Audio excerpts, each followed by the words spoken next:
This channel does not promote any violent, harmful or illegal activities. All content provided by this channel is meant for an educational purpose only. হাওড়ার সাঁকরাইলের একটি বেসরকারি engineering কলেজের ছাত্রের অস্বাভাবিক মৃত্যু। গতকাল কলেজে ড্রাইভিং পুলে স্নান করার সময় হঠাৎ অচৈতন্য হয়ে পড়েন। তাকে আশঙ্কাজনক অবস্থায় উদ্ধার করে নিয়ে আসা হয় আমদুল রোডের একটি বেসরকারি হাসপাতালে। সেখানে চিকিৎসকরা তাকে মৃত বলে ঘোষণা করেন। এই ঘটনার খবর পেয়ে গতকাল বিকালে সাঁকরাইল থানার পুলিশ বেসরকারি কলেজে যায়। কলেজের মধ্যে সমস্ত সিসিটিভি ফুটেজ সংগ্রহ করে। রবিবার মৃতদেহ ময়না তদন্তের জন্য মর্গে পাঠানো হলেও তা হয়নি। আগামীকাল দেহের ময়না তদন্ত হবে। পুলিশ সূত্রের খবর, মৃত ছাত্রের নাম কপিল কুমার, বয়স 21, বাড়ি হিমাচল প্রদেশে। 1.5 মাস আগেই কলেজের 6 মাসের জন্য শর্ট-টার্ম কোর্সে প্রায় 8 লক্ষ টাকা খরচ করে ভর্তি হন। গতকাল সকালে সে ক্লাস করেছিল, তারপর দুপুরে ড্রাইভিং পুলে প্র্যাকটিস করছিল। সেই সময় ঘটনাটি ঘটে। এদিকে খবর পেয়ে রবিবার সকালে মৃতের বাড়ির লোকজন ছুটে আসেন হাসপাতালে। তার দিদি মনিকা কুমারের অভিযোগ, কপিল সাঁতার জানত, তাই সেই জলে ডুবে মরতে পারে না। কাল বিকালে মারা গেলেও বারবার কলেজ থেকে তার অবস্থা সিরিয়াস বলে তাদেরকে বলা হয়েছিল, অথচ তারা পরে জানতে পেরেছে সে মারা গেছে। কলেজ কর্তৃপক্ষ কোনো বিষয় নিয়ে তাদের সহযোগিতা করছে না। মৃত্যু নিছক দুর্ঘটনা নয়। ওই পরিবার সাঁকরাইল থানায় আজ লিখিতভাবে অভিযোগ দায়ের করে। এই ঘটনার পেছনে কয়েকজনের হাত থাকতে পারে বলে তারা সন্দেহ প্রকাশ করেছেন। যদিও কলেজের এক প্রশাসনিক আধিকারিক অনিন্দিতা চক্রবর্তী জানিয়েছেন তারা মৃতের পরিবারকে সব ধরনের সহযোগিতা করছে। গতকাল সুইমিং পুল থেকে কপিলকে উদ্ধারের পর হাসপাতালে পাঠানো হয়। তখন হাসপাতাল কর্তৃপক্ষ মৃত বলে ঘোষণা করে। তার পরিবারের লোককে খবর দেওয়া হয়েছে। গোটা ঘটনার তদন্ত করছে পুলিশ। পুলিশকে সিসিটিভি ফুটেজ দেওয়া হয়েছে। এদিকে সাঁকরাইল থানার পুলিশ গোটা ঘটনার তদন্ত শুরু করেছে। কলেজের ভেতরে সিসিটিভি ফুটেজ পরীক্ষা করা হচ্ছে। আগামীকাল দেহের ময়না তদন্ত হবে। তারপরে মৃত্যুর প্রকৃত কারণ জানা যাবে। তবে পুলিশ জানিয়েছে ওই ছেলেটি সাঁতার জানত, তাই কিভাবে মৃত্যু হলো তা খতিয়ে দেখা হচ্ছে। আপনারা দেখছেন আনন্দ বাংলার সবার আগে।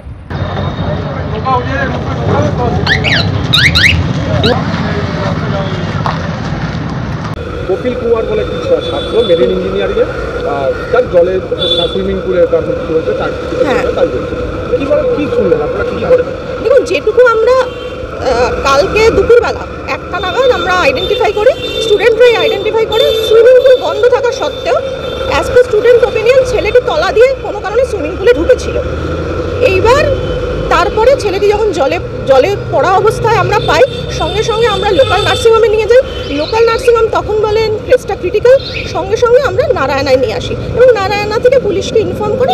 তখন নারায়ণা বলে যে উনি আর নেই বাচ্চাটি। তারপর থেকে প্রপার যে ইনভেস্টিগেশন সেটা পুলিশই করছেন। আমরা তাদের পেরেন্টসদের ইনফর্ম করেছি। আমরা 5 জনের ফ্লাইট টিকিট করে দিয়েছি হিমাচল প্রদেশ থেকে কলকাতায় আসার জন্য। আমরা আমাদের গাড়ি প্রোভাইড করেছি তাদের এয়ারপোর্ট থেকে এখানে, এবং এখন অবধি কিন্তু তারা আমাদের পুরোপুরি আমরা কোঅপারেট করছি।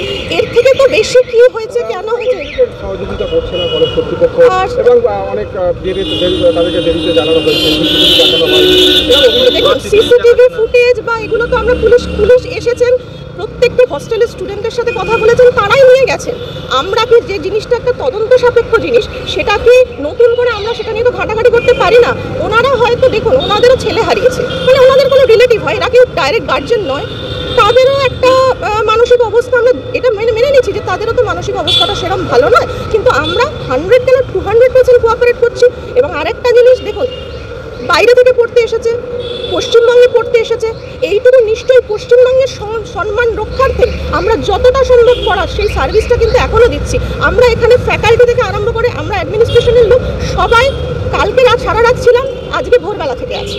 उन्होंने इनके अगेंस्ट पुलिस स्टेशन में FIR लिखवा दिया है, बट हमें नहीं पता कि वो एक्शन लेंगे या नहीं लेंगे। ये सब लोग मिले हुए हैं, पुलिस वाले मिले हुए, लोगों को बॉडी नहीं देखने दी इन लोगों ने। कल से मॉर्निंग से हम लोग सुबह से आए हुए हैं, सुबह 9 बजे से अभी तक हम लोगों ने बॉडी देखी, वो भी इसलिए क्योंकि ये लोग उसे पोस्टमार्टम के लिए लेके जा रहे थे।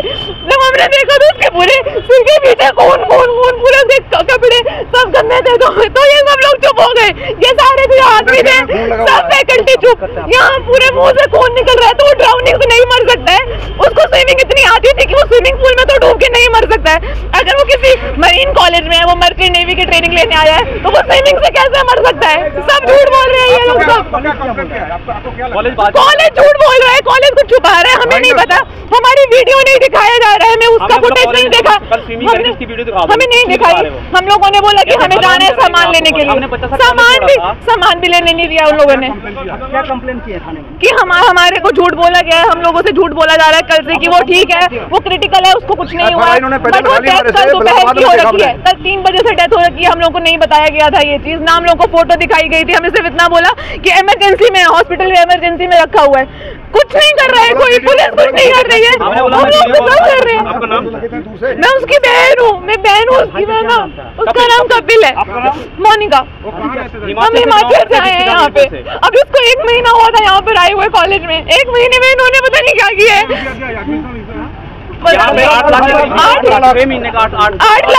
8 लाख एडमिशन फीस ली है उन लोगों ने। कल तो रक्षाबंधन था। भाई भी छोड़ दिया इसका।